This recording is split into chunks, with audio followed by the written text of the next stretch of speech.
Hi, my name is Jack Morgan. I'm with Vivo Pools in Southern California, and we're going to show you how to replace a drain plug on your pool filter. Now typically on a filter like this, there is on the back of your filter you will find a plug that will look similar to this.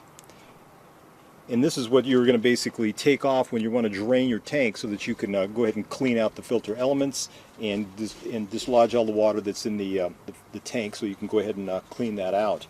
So what you'll do, you'll find it typically down here. And what you'll do is you'll take a screwdriver.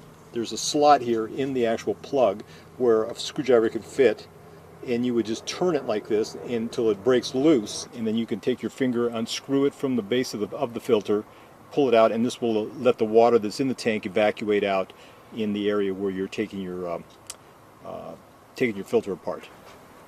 My name is Jack Morgan with Vivo Pools, and that is how you take a drain plug out of your filter tank.